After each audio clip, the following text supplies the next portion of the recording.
कहानी के शुरू में हम एक छोटे बच्चे इलाई को देखते हैं जो अपने घर के गार्डन बाग में भाग रहा था और अचानक भागते भागते न जाने उसे क्या हो जाता है। उसका दम घुटने लगा था और उसका चेहरा लाल हो गया था। वो बेहोश हो जाता है। मगर जब उसे होश आता है तो हमें यहाँ पर पता चलता है इलाई को एक खतरनाक बीमारी है। वो खुली हवा में सांस नहीं ले सकता था। फिर जिसके बाद इलाई की मॉम उसके पास आती है और बताती है कि आज हमें एक डॉक्टर से मिलने जाना है। इलाई की बीमारी बहुत खतरनाक थी, इतनी ज्यादा कि इलाई के पास एक एयर टाइट सूट था, यानी कि उसके अंदर हवा नहीं जा सकती थी। वो उसे पहनकर ही बाहर जाता था और अगर वो ऐसे ही बाहर गया तो बाहर की हवा उसके पूरे जिस्म को जला देगी। अब खैर वो अपना सूट पहनता है और अपने मॉम डैड के साथ जाने के लिए तैयार था। रास्ते में उसके डैड उसे बताते हैं कि आज हम जिस डॉक्टर के पास जा रहे हैं, मैंने इनके बारे में सुना है, वो बहुत अच्छी है और शायद इनके पास जाने के बाद हमें कहीं और जाने की जरूरत न पड़े। इलाई और उसके मॉम डैड बातें करते करते डॉक्टर के घर पहुंच गए थे, जिनका घर था तो बहुत बड़ा मगर एक सुनसान इलाके में था। उनके घर के दरवाजे भी कंप्यूटराइज थे जो खुद ब खुद खुलते थे। इलाई जब उस घर में जाता है तो सबसे पहले उसे कुछ मशीन से होकर गुजरना पड़ता है जो उसे साफ कर रही थी। इसके बाद इलाई की मुलाकात डॉक्टर हॉर्न से होती है जो कहती है तुम्हें अब ये सूट पहनने की जरूरत नहीं है, मेरा घर एयर टाइट है, यहाँ पर बाहर से हवा नहीं आती, तो तुम्हें ऐसे रहने से कोई नुकसान नहीं होगा। पहले तो इलाई को डॉक्टर हॉर्न की बातों पर यकीन नहीं आता, पर जब वो अपना सूट उतारता है तो उसे कुछ भी नहीं होता। उसको ऐसा देखकर उसकी मॉम बहुत ज्यादा खुश होती है और खुशी से रोने लगी थी। वो इलाई को गले लगा ली क्योंकि वो बहुत वक्त के बाद उसको ऐसे देख रही थी। इलाई डॉक्टर हॉर्न से बहुत सवालात पूछता है। वो कहता है क्या आप मुझे ठीक कर देंगी? अच्छा, मुझसे पहले आपने कितने बच्चों को ठीक किया है? डॉक्टर हॉर्न कहती है हाँ, मैं तुम्हें ठीक कर दूंगी और मैंने तुम्हारे जैसे बहुत से बच्चों की जान बचाई है। अब वो उसे नहाने का कहती है। इलाई बहुत वक्त की बात नहा रहा था, उसे ऐसे खुद को देखकर रोना आ जाता है। अब उसे डॉक्टर हॉर्न एक कमरा दिखाती है और कहती है कि ये तुम्हारा कमरा है, तुम यहाँ पर आराम करो, हम कल सुबह मिलेंगे। अब यहाँ से असल कहानी शुरू होती है। इलाई जब सो रहा था तो रात को उसे अपनी खिड़की के पास से कुछ आवाजें आने लगी थी, जिस आवाज को सुनकर जब वो उसके पास जाता है तो उसे वहाँ पर देखकर ऐसा लग रहा था कि जैसे कोई खिड़की के पास खड़ा सांस ले रहा हो, क्योंकि खिड़की पर भाप के निशान थे, जिससे वो डर गया था और कांपते हुए अपने मॉम डैड के कमरे में जाकर सो जाता है। अब वो अगली सुबह ये बात सबको बताता है। सबको सुनकर ऐसा लग रहा था कि शायद इलाई ने कोई बुरा ख्वाब देखा है, जिस वजह से उसे ऐसा लग रहा था। इलाई को कुछ नर्सिस एक कमरे में लेकर जाती हैं, जहाँ पर उसका इलाज होना था, जहाँ पर डॉक्टर हॉर्न उसकी कमर में एक सेल को इंजेक्ट लगाती है, जिससे होगा ये वो सेल इलाई के जिस्म में जाकर उसकी डेड सेल्स को खाकर खत्म कर देगा, जिससे उसकी ये बीमारी भी दूर हो सकती थी। मगर तभी उसके जिस्म में अजीब सा होने लगता है, जिससे उसका सारा जिस्म एलर्जी से लाल हो गया था। उसकी जिल्द उधड़ने लगी थी, उसे बहुत तकलीफ होती है, इसी वजह से वो बेहोश हो गया था। लेकिन जब उसे होश आता है तो वो खुद को एक कमरे में पाता है। वहाँ खिड़की पर एक लड़की पत्थर मार रही थी। इलाई घर के अंदर ही खिड़की पर खड़ा होकर उस लड़की से बात करता है। वो अपना नाम हेली बताती है। वो इलाई से कहती है क्या तुम भी बीमार हो? तुम भी खुली हवा में नहीं रह सकते? तुम्हें भी कोई एलर्जी है? क्योंकि अक्सर यहाँ पर वही बच्चे इलाज के लिए आते हैं जिनको किसी तरह की एलर्जी होती है, जो खुली हवा में सांस नहीं ले सकते। इलाई हेली को अंदर आने का कहता है, पर वो इतना कहकर वहाँ से चली गई थी। अब जब इलाई अपने कमरे में जाने वाला था तो उसे अपने पीछे किसी की आहट महसूस होती है। ऐसा लग रहा था कि जैसे कोई उसके पीछे चल रहा हो। जब वो पीछे देखता है तो उसे एक खौफनाक लड़की दिखाई देती है जो पकड़ने उसके पास आ रही थी। मगर तभी इलाई के सामने उसके डैड आ जाते हैं, जो उसे डांट कर ये कह रही थी कि इतनी रात को तुम यहाँ पर क्या कर रहे हो। वो उसे अपने साथ ले जाते हैं। अब खाना खाते हुए इलाई अपनी मॉम से कहता है मैंने एक लड़की को देखा है जिसने मरीजों वाला सूट पहना हुआ था, शायद मेरे अलावा भी यहाँ पर कोई लड़की है जो अपना इलाज करवाने आई है। जिस पर उसकी मॉम कहती है नहीं, ऐसा तो कुछ नहीं है, हमारे अलावा यहाँ पर कोई नहीं है, तुम्हारा वहम होगा ये सब कुछ, तुमने किसी नर्स को देखा होगा। इलाई चुप हो गया था। वो दोबारा से अपने कमरे में चला जाता है।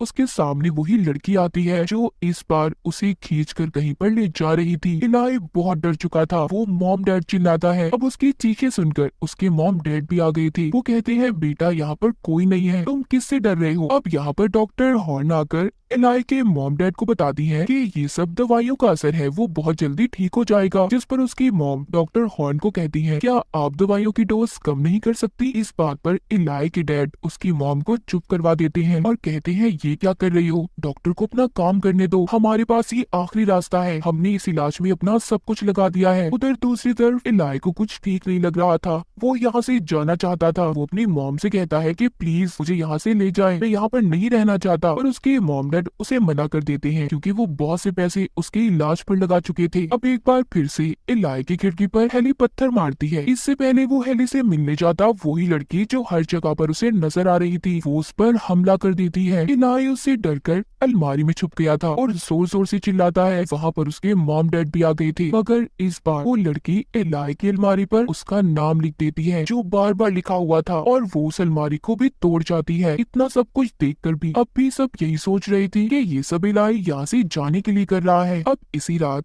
इलाई हेली से मिलता है और उसे बताता है कि मुझे ऐसा लगता है यहाँ पर एक लड़की का भूत है जो मुझे डराना चाहता है और वो मुझे मारने की कोशिश करती है। ये सब बातें सुनकर हेली कहती है तुमसे पहले भी यहाँ पर एक बच्चा रहता था और उसने भी सेम यही सब कुछ कहा था, पर जब यहाँ पर रहने वाली डॉक्टर हॉर्न ने उसका इलाज शुरू किया तीसरी स्टेज के बाद वो यहाँ पर नजर नहीं आया और मैंने उसे बाहर जाते हुए भी देखा है। पता नहीं क्या हुआ उसके साथ। तो मेरी बात मानो, तुम्हें भी जल्दी यहाँ से चले जाना चाहिए। मगर तभी फिर से उन्हें किसी के चलने की आवाजें आती हैं। इलाई हेली को छोड़कर अब उस आवाज के पीछे जाता है, लेकिन अचानक से कोई उसके पाँव को खींच रहा था। जो वो शीशे में देखता है तो उसे नजर आता है 3 बच्चे जिन्होंने मरीजों के कपड़े पहने हुए हैं। वो उसे घसीट कर घर के बाहर वाले गेट तक ले गए थे और दरवाजा खोल देते हैं जिससे बाहर की हवा अंदर आने लगी थी और इसी वजह से इलाई की हालत फिर से खराब हो जाती है। पर वहाँ पर डॉक्टर हॉर्न सही वक्त पर आकर इलाई को बचा लेती है और जब उसको होश आता है एक बार फिर से वो खुद को कमरे में देखता है जहाँ पर उसके कमरे के बाहर उसके डैड डॉक्टर हॉर्न से कुछ बात रही थी। मगर जब उसकी मॉम आती है तो वो दोनों चुप हो गए थे। इलाई की मॉम उसके पास आकर उसे गले लगा लेती है। तभी वो उसके कमरे में उसी अलमारी को देखती है जिस पर इलाई का नाम लिखा हुआ था। दरअसल वो एक दरवाजे का कोड था। असल में जो भूत लड़की इलाई के पीछे पड़ी हुई थी इसे कुछ दिखाना चाहती थी। ये सब बातें जानकर इलाई अब हेली को बताता है और कहता है कि शायद मैं जानता हूँ कि ये कहाँ का कोड है। ये उसी दरवाजे का कोड था जहाँ पर इलाई को डॉक्टर हॉर्न इलाज के लिए ले जाया करती थी। अब इलाई रात को उसके अंदर जाने का प्लान बनाता है। वो रात होते ही छुपते छुपाते उसी कमरे में पहुंच गया था जिसका कोड वही था जो भूत लड़की ने अलमारी पर लिखा था। इलाई उस कमरे में जाकर सब कुछ चेक करता है। उसे एक लॉकर में कुछ बच्चों की फाइल्स मिलती हैं जो अब मर चुकी थी। उसमें इलाई का नाम भी था। सभी फाइल्स में साफ लिखा था कि इलाज की तीसरी स्टेज के बाद कोई भी नहीं बच पाया और ये वही मरे हुए बच्चे थे जो इलाई को तंग कर रहे थे। दूसरी तरफ इलाई की मॉम उसकी डैड से पूछती है कि आप डॉक्टर हॉर्न से क्या बात कर रहे थे। उसके डैड कहते हैं कि शायद इलाई अब यहाँ पर भी ठीक नहीं हो पाएगा और अब जो उसका इलाज होने वाला है उसकी जान को भी खतरा है। ये सब बातें सुनकर इलाई की मॉम उसके डैड पर गुस्सा करती है और कहती है इसका मतलब तुम अब तक मुझसे झूठ बोल रहे थे। तुमने मुझसे कहा था कि इलाई का इलाज यहाँ पर हो जाएगा और उसकी जान को भी कोई खतरा नहीं होगा। ये सब बातें सुनकर इलाई की मॉम मायूस हो गई थी। वो गुस्से में अपना सामान को पैक करके इलाई को लेकर यहाँ से जाना चाहती थी। इसी लड़ाई में डॉक्टर हॉर्न भी जाग जाती है। वो इलाई की मॉम से कहती है कि मुझ पर भरोसा करो, सब ठीक होगा। उधर इलाई अपने डैड के पास आता है और उन्हें फाइल्स के बारे में बताता है जो उसने देखी थी। वो कहता है डॉक्टर हॉर्न खूनी है, उन्होंने बहुत से मासूम बच्चों की जान को लिया है, हमें यहाँ से जल्दी जाना चाहिए। मगर इलाई के मॉम डैड को ये लगने लगा था कि वो जानबूझकर ऐसी कहानियां बना रहा है क्योंकि वो किसी भी हालत में यहाँ से जाना चाहता था। इसीलिए वो उसे धोखे से बेहोशी का इंजेक्शन लगाकर उसे बेहोश कर देते हैं, जिसके बाद उसे डॉक्टर हॉर्न तीसरी स्टेज के इलाज के लिए लेकर जाती है।